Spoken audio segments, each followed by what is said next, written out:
नमस्कार दोस्तों, स्वागत है आपका हिंदी न्यूज़ शो में।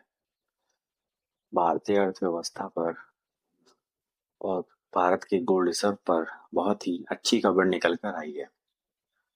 आरबीआई ने भारत के गोल्ड रिजर्व पर बताया है कि भारत का जो गोल्ड रिजर्व है ना, वो 786 टन हो गया है। और मैं बात करूं डॉलर में, तो ये कितना होता है? तो ये लगभग 73 बिलियन डॉलर हो गया है। ये बहुत बड़ी रकम है। आप बस इतना समझिए कि ये इतनी बड़ी रकम है कि भारत के जो पड़ोसी देश है ना, पाकिस्तान, बांग्लादेश, नेपाल, श्रीलंका, इनका जो टोटल विदेशी मुद्रा भंडार है ना इस समय, वह 25 से 30 बिलियन डॉलर के आसपास है अभी। और भारत के पास 73 बिलियन डॉलर का सिर्फ सोना पड़ा है। ये भारत की जो विदेशी मुद्रा भंडार है, जिसे हम फॉरेक्स रिजर्व कहते हैं, उसका 11% है। जी हाँ, जो हम सुनते हैं ना कि विदेशी मुद्रा भंडार, वह सिर्फ डॉलर में नहीं होता है।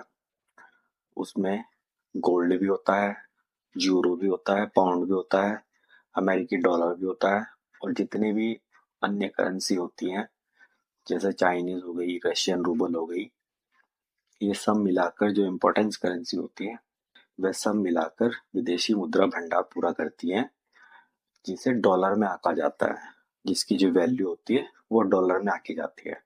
तो इसलिए हम कहते हैं कि ये हमारी टोटल विदेशी मुद्रा भंडार इतना है। और जो बात करें विदेशी मुद्रा भंडार की, वह फिलहाल भारत का 630 बिलियन डॉलर है, जो अभी पिछले कुछ समय पहले 710 बिलियन डॉलर हो गया था। बट में अभी घटते हुए पिछले 2 से 3 महीनों में 630 बिलियन डॉलर हो गया है। पर यह भी अपने आप में बहुत बड़ा विदेशी मुद्रा भंडार है। और जब से अमेरिका ने डॉलर को हथियार बनाया ना, और दूसरे देशों पर प्रतिबंध लगाना शुरू किया है, तब से दूसरे देश सोने में अपना विदेशी मुद्रा भंडार बढ़ा रहे हैं। मतलब जो सोना है वो अपने भंडार गृह में बढ़ा रहे हैं। और भारत और चीन ने भी पिछले कुछ सालों में अपना सोना बहुत बढ़ाया है। इस समय जो सबसे ज्यादा सोना है वह अमेरिका के पास है, 8,133 टन।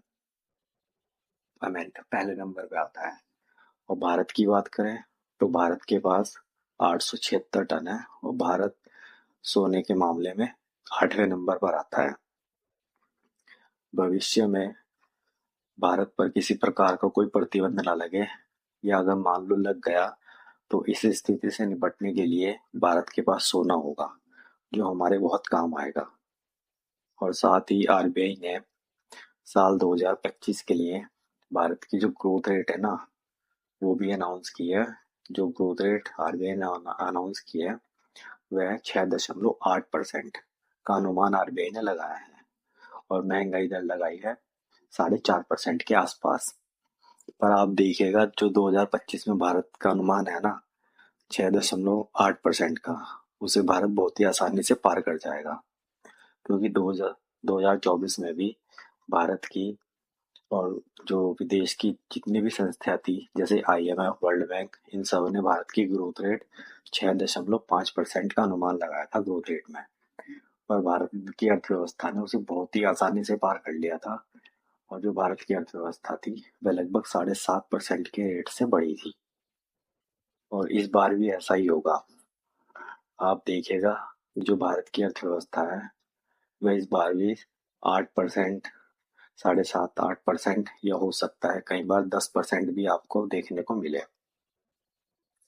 और जो अनुमान इन्होंने लगाया है, उसे बहुत ही आसानी से भारतीय अर्थव्यवस्था पार कर लेगी। पिछले साल भी भारत की अर्थव्यवस्था दुनिया में सबसे तेजी से बढ़ने वाली अर्थव्यवस्था थी, जहां चीन की ग्रोथ रेट पिछले साल 4 से 4.5% और अमेरिका की 3 से 4% थी। और कई जो यूरोपियन देश है ना, विकसित देश, उनकी अर्थव्यवस्था तो 1%, 2%, और कई देशों की तो माइनस में थी। बात करें जैसे जापान है, जापान की अर्थव्यवस्था भी साल 2024 में 1% की दर से बढ़ी।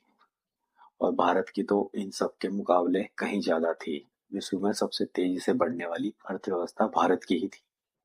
अनुमान है इस साल भी भारत की जो ग्रोथ रेट है वो काफ़ी अच्छी बनी रहेगी और इसी रफ्तार से 7 से लेकर 8% की रफ्तार से ये बढ़ेगी। आशा करते हैं आपको वीडियो पसंद आई हो तो लाइक करें, शेयर करें और चैनल को सब्सक्राइब करें। धन्यवाद।